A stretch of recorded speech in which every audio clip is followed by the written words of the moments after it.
Hi and welcome. I am Tavish Cardiff, here to talk about the wholeness pillar in the Our Raw Material practice. If you are unfamiliar with our practice, you can check out the intro videos here or our website, ourrawmaterial.com. I or Quan Tracy Cherry show up every week to discuss the material for the week, each week's pillar. This week, like I said, is wholeness. And in Wholeness Week, we find the grace to allow everything to exist as perfect, exactly how it is. Now, that's not the easiest thing to do, because when we turn on the news, we see very quickly that things aren't what we would ideally refer to as perfect. The idea of the wholeness pillar is to shift our mindset into a space that allows everything that we are given to be the thing that is perfect, not our idea of what is perfect. That is a massive mind shift. I get it.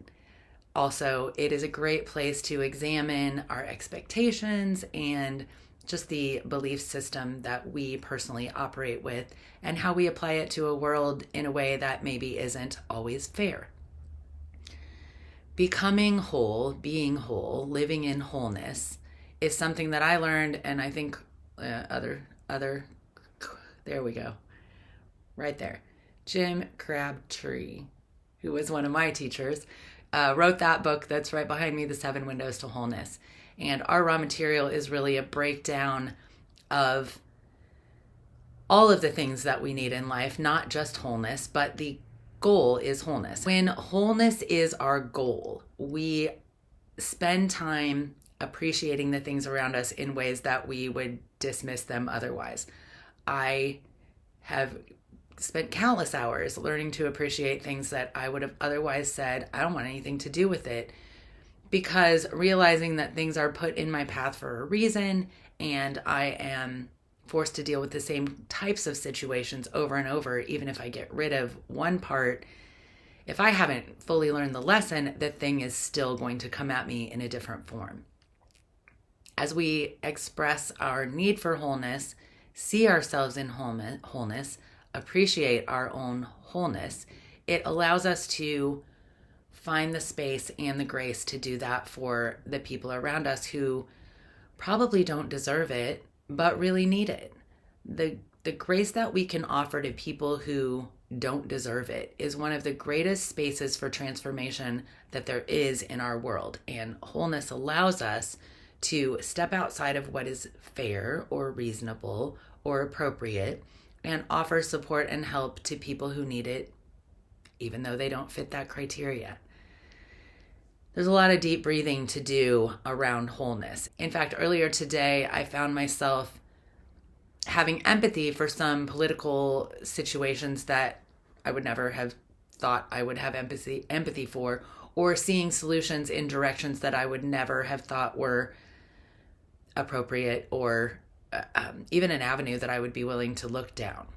Given the situation that I'm faced with, and given my approach to wholeness, I really want to give everything a chance in my own ideal playground to work, manifest, create the things that we each need around us. In wholeness, we are not going to find every single thing that we need. What we are going to find is the space to breathe and appreciate what we have, while we create the conditions to further achieve what we want. Those might seem like little semantics, but they make a huge difference in how we line up our mental thoughts to create the physical reality that we want. And let's back up even further to the emotional steps that go into deciding what we want, the spiritual resources that we can pull together to make it happen, our mental state of holding it together so we can create those things, and then physically bringing them into the world. That is the stuff of wholeness.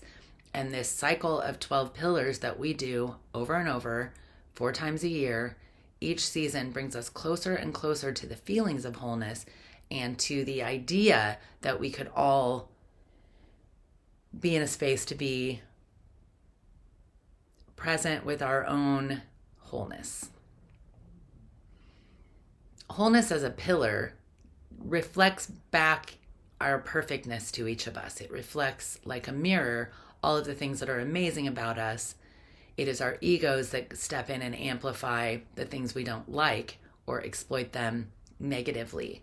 But in wholeness, every single part of you, every single part of me, every single part of anyone is perfect exactly how it is. That is, again, so hard to take in. So the challenge for this week during wholeness, how whole can you see yourself? How many ways can you look at yourself without criticism? How many ways can you look at your life, your choices, your beliefs, your appearance even, without picking out the things that are wrong or need to be tweaked or need to be changed? Sit, breathe, appreciate exactly what is. That is as whole as it gets. The wholeness period extends longer than a week, and it will go until December 21st when we restart the whole practice with Mentors Week again on the winter solstice. So in the next, I'm so bad at math, however many days that is between now and December 21st, do your level best to see yourself and the things around you through the lens of wholeness. Just start trying it. Practice.